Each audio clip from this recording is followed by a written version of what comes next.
Salut et bienvenue sur la RTI 1 pour ce 19e numéro du Journal des Insolites et des Faits divers du Mondial 2014. Regardez le match de son équipe depuis un avion, Air Force One. Vous êtes forcément le chef de l'un des pays les plus puissants du monde. Vous pensez sûrement à Barack Obama, et oui, Alex Mokhtar nous le confirme.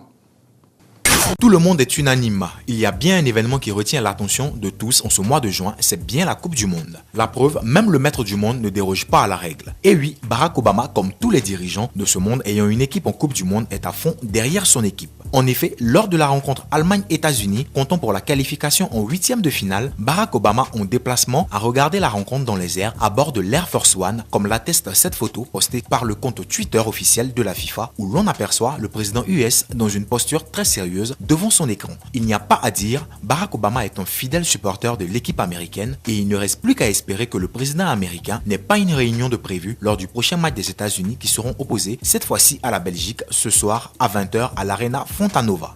Si vous regardez les matchs du Mondial depuis chez vous et quelle que soit votre joie, ne faites pas comme ce Chilien. Regardez.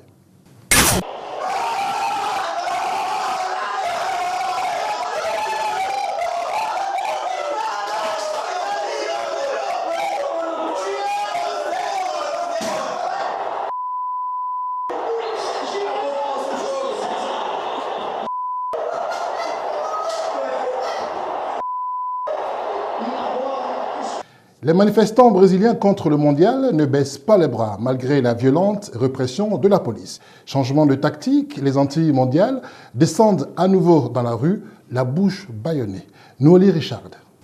La Coupe du Monde au Brésil n'est semble-t-il pas voulue par la population brésilienne. Celle-ci manifeste. À ces occasions, les manifestants sont violemment réprimandés. Pour pallier à ce fait, la population manifeste dans le silence avec un bandeau ou du scotch sur la bouche. Au Brésil, on ne fait pas les choses à moitié. Pour contenir ces manifestants, Dilma Rousseff a accueilli des policiers de 31 pays, outre le Brésil qui participe à la Coupe du Monde 2014. De plus, Rio de Janeiro également a une police particulière qui s'occupe et traque toutes les manifestations. Elle a des yeux partout et s'appelle le Centre d'opération de Rio. Attention manifestants, vous êtes filmés.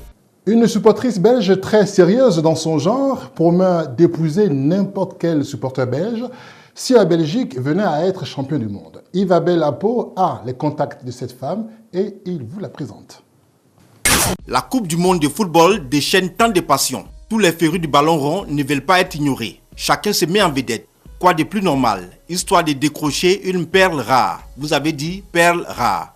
Jolien, cette jeune demoiselle célibataire qui ressemble à son nom, belle, très belle, s'est jetée à l'eau. Emportée par les deux succès belges, elle a fait une promesse, épouser un supporter belge en cas de titre mondial. Qui refuserait cette beauté dans sa maison? Elle a même improvisé un striptease après avoir montré la future alliance. Si vous êtes un supporter de l'équipe de la Belgique qui joue ce soir face aux États-Unis, n'hésitez pas à nous écrire. Le plus tôt serait le mieux. Et voici les brèves. Éliminée après une cruelle défaite au tir au but face au Costa Rica, la Grèce vient de voir ses joueurs faire un geste de grande classe. Les joueurs grecs annonçaient dans une lettre adressée au Premier ministre qu'ils renonçaient à leur prime de qualification pour le 8e de finale. Au vu de la situation financière de leur fédération, les Grecs souhaitent investir dans un projet à long terme. Lionel Messi a qualifié l'Argentine presque à lui tout seul. Ce n'est pourtant pas l'avis de son grand-père maternel, Antonio Cuscitini. Pour être honnête, il est un peu faible. Il ne court pas autant que par le passé. En Espagne, il remue dans tous les sens. Là, il est un peu éteint. Il ne m'a pas encore convaincu.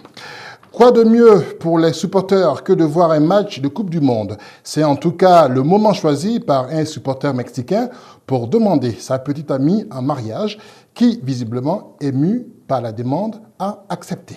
Et voici l'heure du zapping.